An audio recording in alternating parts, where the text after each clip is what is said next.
मुंबई की वर्ली में एक 52 साल का शख्स अपनी 21 साल की गर्लफ्रेंड और अपने 3 दोस्तों के साथ देर रात एक होटल में पार्टी करता है। होटल में पार्टी करने के बाद रात 12:30 बजे वो सोचता है कि मुझे अब अपने दोस्तों को स्पा सेंटर ले जाना चाहिए, वहां पर अच्छी खासी मसाज सर्विस देनी चाहिए। इसके बाद 52 साल का शख्स, उसकी 21 साल की गर्लफ्रेंड और तीनों दोस्त स्पा सेंटर जाते हैं। कुछ देर वहां समय बिताने के बाद जो तीनों दोस्त थे वो वापस अपने अपने घर को लौट जाते हैं, लेकिन 21 साल की गर्लफ्रेंड और 52 साल का ये शख्स उसी स्पा सेंटर में रुकता है। फिर कहानी में कुछ बदलाव होते हैं। सुबह होती है, जो गर्लफ्रेंड थी सुबह 9:30 बजे उठती है और उसे पता लगता है कि उसकी 52 साल की बॉयफ्रेंड की हत्या की जा चुकी है, और हत्या भी बड़े ही क्रूर तरीके से की गई है। दरअसल गले पर काटने के निशान हैं, पेट पर भी ब्लेड से कई बार वार किए गए हैं और ऐसा लग रहा है कि कैंचू से उसे गोदा भी गया है। गर्लफ्रेंड जैसी ये चीजें देखती है, उसके होश फाख्ता हो जाते हैं, उसे लगता है कि अब वो फंस सकती है। फौरन ही स्पा के स्टाफ को बताया जाता है, पुलिस तक इस बात की जानकारी पहुंचाई जाती है। पुलिस भी मौका वारदात पर जैसी पहुंचती है, लाश को अपने कब्जे में लेकर पोस्टमार्टम के लिए भेज दिया जाता है। इसके बाद कहानी में बहुत बड़ा ट्विस्ट आता है। दरअसल जो पोस्टमार्टम करने वाले जो डॉक्टर थे, जैसे इस शख्स के पैंट को उतारते हैं पोस्टमार्टम करने के लिए, वो देखते हैं कि जांघों पर लगभग 22 नाम गुदवाए गए हैं, और उन 22 नामों के ऊपर एक हेडलाइन कहें या एक बड़ी सी बोल्ड में लाइन लिखी हुई थी। उसमें लिखा था, मेरे दुश्मनों का नाम मेरी डायरी में लिखा है, इसकी जांच कर कार्रवाई करें। अब पुलिस के लिए यह समझ पाना कि 22 नाम गुदवाए गए हैं, उसके ऊपर यह लिखा गया है कि मेरे दुश्मनों के नाम हैं, मतलब ये शख्स चलते फिरते अपने दुश्मनों का नाम अपनी जांघ पर लेकर घूमता है, और अपनी जांघ को उसने एक तरीके से डायरी बना लिया है, क्योंकि उसे अंदेशा था कि कल को उसे अगर कुछ भी होता है, यही नाम या इन 22 नामों में से कोई एक इसकी हत्या करवा सकता है। नाम है जनाब का जो जिनकी डेथ हुई है, गुरु वाघमेरे, इनकी उम्र 52 ईयर्स है, और 17 जुलाई को इनका बर्थडे था। अब जब पुलिस 22 नामों को पढ़ती है, और साफ साफ लिखा गया था कि इन 22 नामों की जांच करवाई जाए क्योंकि ये इनके दुश्मन हैं, तो पुलिस को पहले ज्यादा हाथ पैर मारने की जरूरत नहीं थी, क्योंकि इनके पास पहले से ही वो 22 नाम थे जिससे के सहारे ये असली कातिल तक पहुंच सकते थे। फिर पुलिस कुंडली खंगालना शुरू करती है कि 52 साल का जो शख्स है ये कौन है, इसके बारे में जानकारी जुटाने की कोशिश करती है।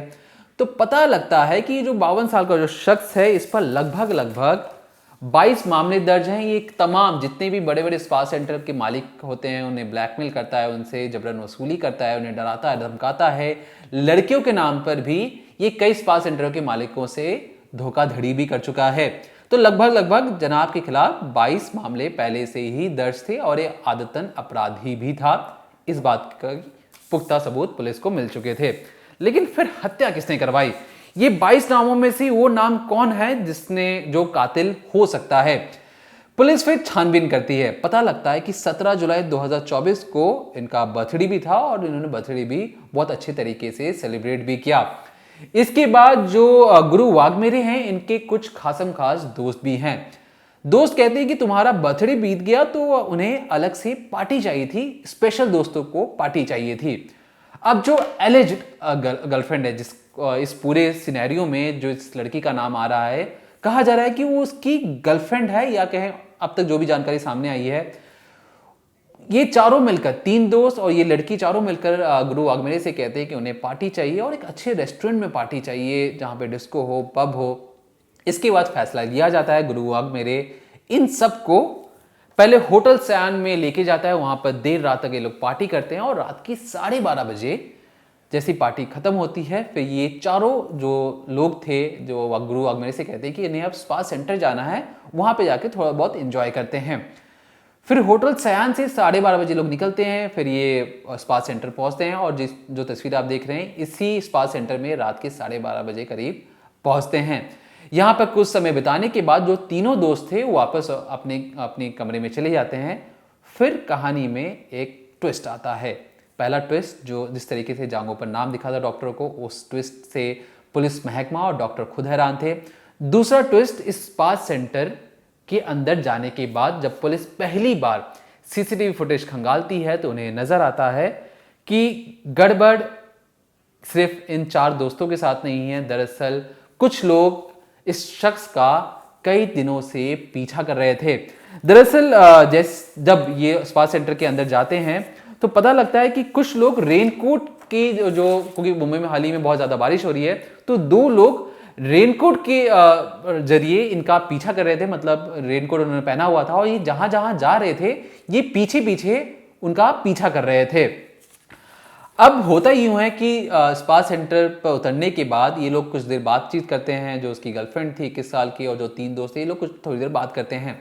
तो 2 लोग जो पीछे से इनका पीछा कर रहे थे कई देर से, वो एक पान वाली दुकान के पास आके रुकते हैं और वहां पर कुछ देर खड़े रहते हैं। पुलिस को सीसीटीवी फुटेज में दिखाई देता है कि ये दोनों लोग कुछ यूपीआई के जरिए ट्रांजैक्शन कर रहे हैं पान के दुकान में। एक बहुत बड़ी लीड साबित होने वाली थी। पुलिस उस फौरन पान वाली दुकान पर जाती है और पूछती है कि इस समय देर रात क्या 2 लोग आपके पास आए थे। पान वाला कहता है कि हाँ, 1-2 शख्स आए थे, उन्होंने रेनकोट पहना हुआ था।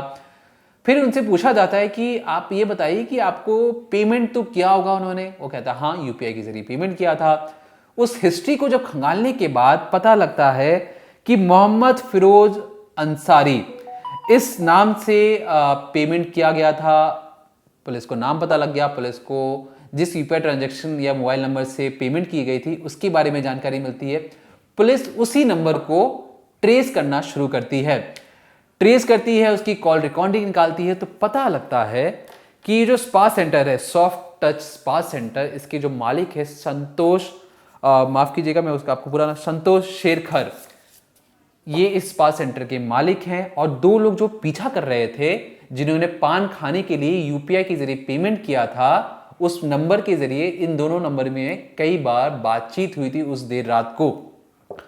अब जो संतोष शेरखर हैं, ये नाम एक जगह और है। दरअसल संतोष शेरखर जो स्पा सेंटर का मालिक है, उसका नाम मरने वाले शख्स की जांघों पर 6वें नंबर पर लिखा गया था साफ साफ। उसकी हेडलाइन में आपको फिर से बता दूं, उसमें यह लिखा गया था कि मेरे दुश्मन हैं और इस पर जांच की जानी चाहिए, जिस तरीके से जांघों पर लिखा हुआ था।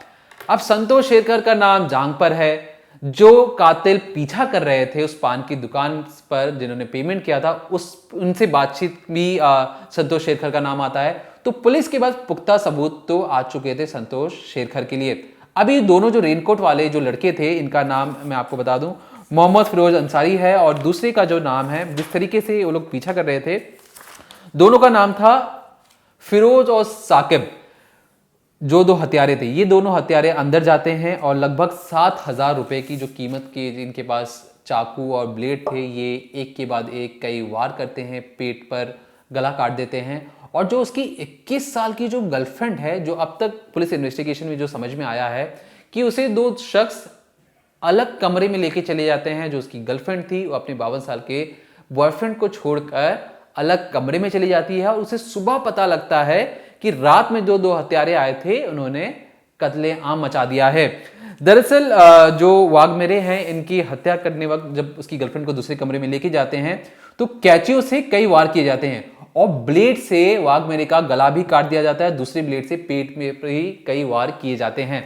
तो पहले गर्लफ्रेंड को दूसरे कमरे में ले गए, दोनों कातिलों ने आराम से टाइम लेकर वाघमेरे को मारा भी। हो सकता है वाघमेरे उस वक्त नशे की हालत में हो या कुछ भी ऐसी चीजें हो जिसे वाघमेरे चिल्ला नहीं पाया। स्पा सेंटर का स्टाफ फौरन उस मौका वारदात पे क्यों नहीं गया अगर चिल्लाने की आवाज आ रही थी। और इतनी इत्मीनान से खून करने के बाद कातिल चुपचाप बाहर भी चले जाते हैं। इसके बारे में ना स्पा सेंटर के स्टाफ को पता लग पाता है, ना ही वहां के किसी लोगों ने इसे देखा। अब क्योंकि जो फिरोज और जो स्पा सेंटर का जो मालिक है संतोष शेरखर, इनके बारे में पुलिस ने कुंडली निकाल ली थी। फिर संतोष से पूछा जाता है कि भैया बताओ, सारे सबूत तुम्हारे खिलाफ हैं, क्या तुमने ही इसी शख्स को मारा है? संतोष पहले आनाकानी करता है, फिर कहता है कि सर, ये जो वाघमेरे है ये जितना सीधा दिखता है उतना सीधा है नहीं। दरअसल ये मुझे कई दिनों से ब्लैकमेल कर रहा है और मुझसे जबरन पैसा वसूलना चाहता है और मैं इसकी रोज रोज पैसे मांगने की आदत से तंग आ गया हूं। तो इसलिए हमने कुछ प्लान बनाया और इसको रास्ते से हटाने का एक फुल प्रूफ प्लान बनाने की कोशिश भी की थी। इसमें उसकी मदद की थी 26 साल के मोहम्मद फिरोज अंसारी ने। ये भी एक नाला सुपारा में स्पा चलाता था और लगभग कई बार इसका स्पा सेंटर पिछले साल ही बंद हुआ। वो भी बंद किसकी वजह से हुआ? वाघ मेरे की शिकायत के बाद इसका स्पा सेंटर बंद करवा दिया गया। फिर मोहम्मद फिरोज अंसारी वो इसके पास आता है, संतोष के पास, और उससे कहता है कि क्या हमें इससे बातचीत करनी चाहिए वाघ मेरे से, और इसे समझाना चाहिए कि जिस तरीके से पैसे मांग रहा है, इतने पैसे हम कमाते भी नहीं है कि इसे इतनी आसानी से दे दी जाए। लेकिन मोहम्मद फिरोज अंसारी 6 लाख रुपए देता है संतोष को और कहता है कि इसे हमें मारना पड़ेगा, और जिस तरीके से जो वाघमेरे है उसकी रोज रोज की आदतों से हम तंग आ गए हैं। आज मेरा स्पा बंद हुआ है, कल तुम्हारा स्पा बंद हो सकता है, तो इस पे अंकुश लगाने की जरूरत है। तो जो मेन कॉन्स्पिरेटर हैं, जो हैं मोहम्मद फिरोज अंसारी और संतोष शेरखर, दोनों स्पा सेंटर के मालिक हैं। एक का स्पा सेंटर बंद हो चुका है, इसलिए वो गुस्से में चाहते थे कि उससे बदला लिया जाए। ये फिर दिल्ली में रहने वाले फिरोज और साकिब से कांटेक्ट करते हैं और फिरोज और साकिब को कॉन्ट्रैक्ट दिया जाता है कि तुम वाघ मेरे को मारोगे। अभी जो पूरा जो वाकया है ये लगभग 3 महीने पहले ही प्लान बनाया जा चुका था।